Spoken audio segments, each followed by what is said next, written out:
Big boss season 8 big boss season 7 అంత hit అవుతుందా? సరే చూద్దాం. కంటెస్టెంట్స్ని ఫస్ట్ చూద్దాం. హాయ్ గాయ్స్, మమస్ తేజ. బిగ్ బాస్ ఫ్యాన్స్కి ఒక good news. Big boss 8 contestants ఇప్పుడు చెప్పబోతున్నా, త్వరలో స్టార్ట్ అవ్వబోతుంది. ఫస్ట్ కంటెస్టెంట్ సుప్రీత అవ్వచ్చు, చాలా టాక్స్ వచ్చినాయి. సెకండ్ ఇంద్రనీల్, మన మొగలి రేకుల్ ఫేమ్. థర్డ్ మన కుమారి ఆంటీ, చూశారు కదా కుమారి ఆంటీ ఎంత ఫేమస్ అయిందో, తనను కూడా వచ్చే టాక్స్ ఉన్నాయనట. Fourth Kiraak RP. 5 బరిలక్క. అండ్ ఆఫ్టర్ దట్ 6 మన బంచి బబ్లు కూడా వచ్చే ఛాన్సెస్ చాలా ఉన్నాయంట. మంచి ఎంటర్టైనర్ బబ్లు వస్తే. అండ్ నందు 7 యాక్టర్ నందు. అండ్ 8 కుషిత, తెలిసిందే కదా మన సోషల్ మీడియా ఇన్ఫ్లుయెన్సర్ బజ్జీలో పాపానని. అండ్ వీళ్ళందరికీ మోస్ట్లీ వీళ్ళందరూ వచ్చే ఛాన్సెస్ ఉన్నాయి. మొత్తం టోటల్గా రివీల్ అయినాయి. బిగ్ బాస్ సీజన్ 7 ఎంత ఇట్టో మనం చూసాం.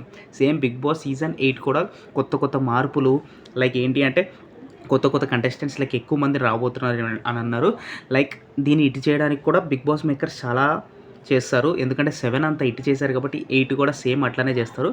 అండ్ ఒక్కసారి కంటెస్టెంట్ చూస్తుంటే మంచి జోరు మీదే ఉంది బిగ్ బాస్ సీజన్ 8. లైక్ 7 ఎంత హిట్ అయ్యిందో, మన పల్లవి ప్రశాంత్ విన్ అయిన తర్వాత సీజన్ 8 కూడా అంత హిట్ అవ్వాలని పెద్ద ప్లాన్ చేస్తున్నారు. అండ్ ఏంటంటే ఈ కంటెస్టెంట్స్ ఇంకా రివీల్ అయ్యారు. లైక్ ఏంటి అంటే వీళ్ళు వచ్చే ఛాన్సెస్ మోస్ట్లీ 90% వీళ్ళు ఉన్నారు. అవుట్ ఆఫ్ 8లో డెఫినెట్లీ వీళ్ళు ఉన్నారు. అండ్ ఆఫ్టర్ దట్ ఇంకా కొంతమంది కంటెస్టెంట్స్ ఇంకా వస్తున్నారు. లైక్ ఏంటి అంటే ఇంకొంతమంది కంటెస్టెంట్స్ నేమ్స్ ఇంకా రివీల్ కాలేదు. అండ్ రివీల్ వచ్చిన తర్వాత డెఫినెట్లీ రివీల్ చేస్తా. బిగ్ బాస్ ఫ్యాన్స్కి అసలు మామూలుగా కాదు. బిగ్ బాస్ వస్తే చాలు ఏమైద్ది, ఇప్పుడు మనం ఒక ఎపిసోడ్ చూసిన తర్వాత నెక్స్ట్ ఏమవుతుంది, దాని తర్వాత ఏమవుతుంది, అండ్ మనం ఇంకా మొత్తం దాని మీదే ఉంటాం. లైక్ ఏంటి అంటే మన పనులు మనం చేసుకుంటాం, కానీ నైట్ అయితే చాలు బిగ్ బాస్ ముందే. సేమ్ నేను కూడా బిగ్ బాస్ ఫ్యాన్. లైక్ ఏంటి అంటే నెక్స్ట్ ఏమవుతుంది, ఇప్పుడు ఒక ఎపిసోడ్ చూసిన తర్వాత నామినేషన్స్, వీళ్ళిద్దరు ఫ్రెండ్స్ అవుతారా, వాళ్ళిద్దరు ఎనిమిస్ అవుతారా, వీళ్ళిద్దరు ఫ్రెండ్స్ అవుతారా, వచ్చి ఎవరి మధ్య రొమాంటిక్ యాంగిల్ కలుపుతారు, డెఫినెట్లీ ఇవన్నీ మనకు తిరుగుతూనే ఉంటుంది. సో ఇదన్నమాట. లైక్ ఏంటి అంటే బిగ్ బాస్ సీజన్కి మనకు అసలు తిరిగే లేదు. లైక్ ఏంటి అంటే ఆ entertainment never before ever after. ఆ కొట్టుకోవడమే బిగ్ బాస్ సీజన్ 8 అంటే ఫస్ట్ కొట్టుకోవడమే. ఆ కొట్టుకోవడం నుంచి ఒకేసారి తగ్గిపోతుంది, రొమాంటిక్ యాంగిల్ వస్తుంది. అండ్ దాని తర్వాత మంచి ఫ్రెండ్షిప్ యాంగిల్, ఒక్కొక్కటి మీమ్స్ అబ్బా ఎక్కడెక్కడికో వెళ్ళిపోద్ది అబ్బా. లైక్ ఏంటి అంటే ఎంటర్టైన్మెంట్కి బిగ్ బాస్ అయితే నెవర్ బిఫోర్. ఎందుకంటే చాలామంది తొక్కలో షో ఈ షో అంటారు. నచ్చిన వాళ్ళకి నచ్చుద్ది, కానీ నచ్చేటోళ్ళకి ఎందుకు నచ్చుతుంది అంటే అన్ని రకాలు ఉంటుంది. బట్ బిగ్ బాస్లో ఏంటి అంటే మన రియల్ క్యారెక్టర్ కూడా డెఫినెట్లీ బయటపడుతుంది.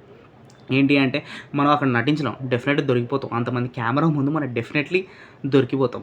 సో ఏంటంటే ఎంటర్టైన్మెంట్కి, ఆ గొడవల కన్నా అన్నిటికీ నాకైతే చాలా ఇష్టం. ఇప్పుడు వరకు నేనైతే చాలా ఎక్సైటింగ్ ఉంది. ఇంతమంది నేమ్స్ బయటకు వచ్చినాయి కాబట్టి నేను రివీల్ చేయలేకపోతున్నారు, చాలామంది ఫ్యాన్స్కి తెలియాలని. సో ఇదనమాట ఈ నెక్స్ట్ కంటెస్టెంట్స్ కూడా ఇంకా నెక్స్ట్ వీడియోలో నేను చెప్తాను. స్టే ట్యూన్ టు మమస్ తేజ. నేను ఇప్పుడు వరకు మీరు సపోర్ట్ చేశారు, ప్లీజ్ సపోర్ట్ చేయండి. అందుకని వీడియో లెంగ్త్ తగ్గిస్తున్నా. Love you all.